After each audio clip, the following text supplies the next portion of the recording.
এই ক্রেসের দাম উনি ছোট বড় নাই, এটা দাম রাখছে 360 টাকা দামে। 360 দাম, এটার দাম এক ক্রেসের দাম হচ্ছে 360, 300 টাকা নিচে দিয়ে নিচে 365 টাকা দাম। তারা অলরেডি 25 কেস টাকা ছাড়া নিয়ে গেছে। বলি আমি তারে বলছি, বুঝছেন? আরে না না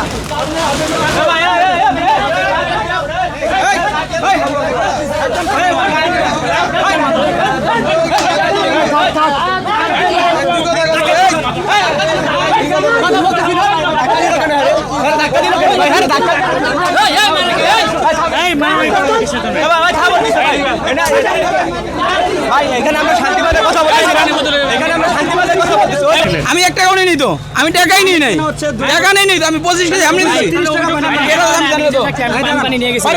আমি আমি 13 কেজি আমার নিজে না পানি লেগেছে, উনি টাকা নেই নাই ভাই। ভুল আমার কথা শুনেন,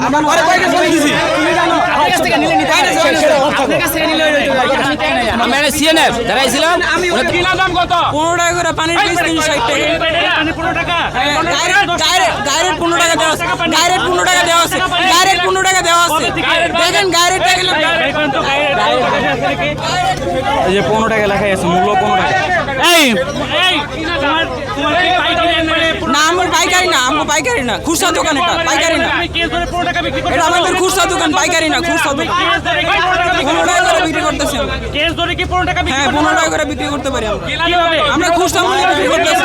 এটা হোলসেল না ভাই, এটা খুচরা দোকান, এটা হোলসেল না, এটা খুচরা দোকান, এটা খুচরা দোকান, খুচরা দোকান। পানি বিক্রি হবে, এখানে পানি নিতে আসছি, তারা বলছি যে ভাই কয় টাকা, সে বলছে 300 টাকা। আমি ওই বিবাদের সময়, বিবাদ টিবাদ আমরা বুঝি না, আমাকে 300 টাকা দিতে হবে। আমি এক বড় ভাইরে জানাইছি, সে আসছে, তার গায়ে তারা উল্টা পিছে হাত করছে ভাই, হাত দিচ্ছে তার। এক কেস পানি 24টা থাকে, 300 টাকা দাম রাখছে। তাহলে আমি বলছি কম রাখতে, সে কম রাখে। তারপরে আমি বড় ভাইরে জানাইছি, সে আসছে, তার গায়ে উল্টা হাত দিচ্ছে। মোড়কের রেট দেখেন কয় টাকা? 15 টাকা। হ্যাঁ 15 টাকা। হ্যাঁ, তারপরে আমরা 4 দোকানে পানি কিনে আনি কি আমরা পাইকারি রেটে বেচার জন্য? ভাই 4 দোকানে পানি কি পাইকারি রেটে বিক্রি করবে জীবনেও? আমরা তো গাড়ি ভরা মাল আনি না। 5 কেস মাল আনলে আমাদের 5 কেস মাল যদি আমরা পাইকারি রেটে বিক্রি করি, তো 5 কেস মালে কয় টাকা লাভ হবে? বা লাভ থাকবে নি। পানির দাম তো বেশি রাখতেই আসি না। প্লাস আমার এখান থেকে কেস আমাদের ওই পাশে পানির দাম বেশি রাখতে পারো না। একটা দোকানদারও পানির দাম বেশি রাখবে না। না, এটা অমানবিক, এটা অমানবিক। এটা কে বেচছে এরকমই? আমরা এটা করতে পারো না, এটা আমরা করতে পারি না, আমরা করি নাই, এই দোকানে আমরা করি নাই।